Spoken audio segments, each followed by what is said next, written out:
다산 정약용의 보석 같은 말씀. 작은 그릇과 큰 그릇의 차이. 다른 사람들은 내 모습을 보고 나를 대접합니다. 윗사람이 나를 무시하고 아랫사람이 장깨를 부리는 것은 내가 그들에게 만만하게 보였기 때문입니다. 다른 사람들이 나를 업신여기는데도 먹고 사는 문제에 붙들려 전전긍긍하면 그 자리조차 지키기 어렵습니다. 내 마음속에서 전전긍긍을 걷어내려면 사심을 버려야 합니다. 벌떡 일어나서 툴툴 털어버리고 떠나면 그뿐이라는 생각을 가져야 합니다. 내게 범접할 수 없는 늠름한 기상이 있어 지위에 연연하지 않는 모습을 보인다면 남들은 감히 내게 무례한 행동을 하지 못할 것입니다. 다른 사람이 내게 함부로 굴거든 스스로를 돌아보아야 합니다. 내가 뱉는 말이 나의 그릇이 됩니다. 그릇에 무엇을 담는가는 오롯이 나의 몫입니다. 그 사람이 자주 하는 말을 보면 그 사람을 알 수 있습니다. 불평과 불만의 말을 계속 쓰다 보면 삶은 불평의 연속이 될 것입니다. 유익하지 않은 말이라면 스스로 삼켜야 합니다. 100마디의 고민을 한마디로 삼킨다면 그것을 가리켜 어른의 말이라고 합니다. 별것 아닌 것 같은 말들조차 입안에서 맴돌 때는 내 것이지만 입 밖으로 나오면 나를 휘두르는 주인이 될 수 있습니다. 그렇다고 자신을 너무 몰아세우지는 마십시오. 스스로 급하게 큰 그릇이 되려고 하는 것도 욕심입니다. 작은 상자에 큰 것을 억지로 담으려고 한다면 부서지고 말 것입니다. 스스로의 부족한 모습에 좌절감이 들더라도 너무 실망하지는 마십시오. 탁월함이란 완성된 것이 아니라 완성을 향해 나아가는 것입니다. 어른이란 이미 완성된 사람을 가리키는 것이 아니라 바른 길에서 벗어나지 않으려고 몸부림치는 사람입니다. 스스로 바른 사람이 되려는 노력 그 자체가 어른이라는 증거입니다. 어른스러움이란 세월에 따라잡히지 않고 세월을 거스르려 하지도 않고 기꺼이 그 나이다워지는 것입니다. 마음의 귀를 기울일 줄 아는 사람은 부끄러움을 합니다. 부끄러움이란 어른이 되는 최소한의 조건입니다. 나의 부족함을 알고 스스로 노력하는 일은 아무나 할 수 있는 일이 아닙니다. 혹시 이것을 보통으로 사는 것 정도로 생각하십니까? 그렇지 않습니다. 누구나 아는 가르침을 누구나 실천하지 못하듯 보통으로 사는 것에는 보통 이상의 노력이 필요합니다. 실없이 칭찬하면 말은 그 무게를 잃습니다. 근거 없이 비방하면 그 비난은 내게로 돌아옵니다. 지위가 높은 사람들의 한마디는 아래 사람들의 인생을 들었다 놓았다 하기도 합니다.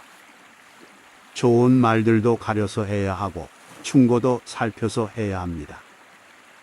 무심코 던진 한마디가 비수가 되어 박힐 수도 있습니다. 남의 말을 거두절미하여 악의적으로 왜곡하는 것은 폭력입니다.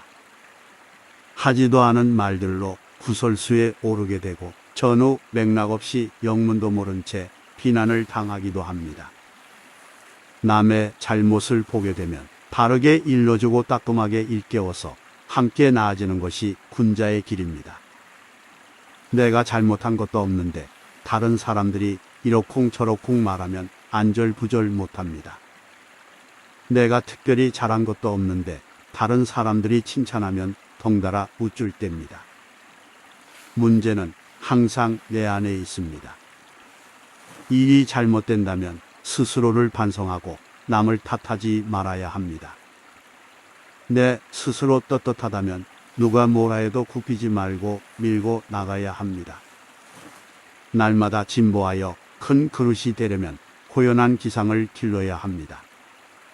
한 끼 굶고 기진맥진하거나 한 끼 배불리 먹고 의기양양하는 것은 천한 짐승의 일입니다. 상황의 작은 변화들에 일희일비하는 것은 군자의 몸짓이 아닙니다. 이랬다가 저랬다가 하는 감정의 기복이 잦은 것은 내면의 수양이 부족하기 때문입니다. 한 치 앞도 내다보지 못하는데 들뜨고 가라앉지 말아야 합니다. 세상을 다 얻은 것처럼 날뛰지 말아야 하고 세상이 다 끝난 것처럼 한숨 쉬지도 말아야 합니다. 바람이 불어도 흔들 수 있는 것은 표면의 물결뿐입니다. 그 깊은 물속은 미동조차 하지 않습니다. 깊은 속내를 지니고 경박함을 끊어야 합니다. 호연지기는 하늘을 우러르고 땅을 굽어 떳떳한 마음입니다. 마음에 부끄러운 것이 없고 거짓된 것이 없을 때에만 깃드는 거룩한 기운입니다. 그러다가 한 번만이라도 이익에 눈이 팔리게 되면 순식간에 흔적도 없이 사라져 버릴 수도 있습니다. 호연지기가 사라지게 되면 그때부터 헛개비 인생이 될 수 있습니다. 사람은 마음에 들어있는 것에 따라서 행동이 달라지게 됩니다. 물이 새는 항아리에는 아무것도 담지 못합니다. 겉보기에 멀쩡할지라도 한번 신뢰를 잃으면 깨진 독이 됩니다. 빈곤한 처지의 말만 그럴듯하게 한다면 사람들은 더욱 천하게 볼 것입니다.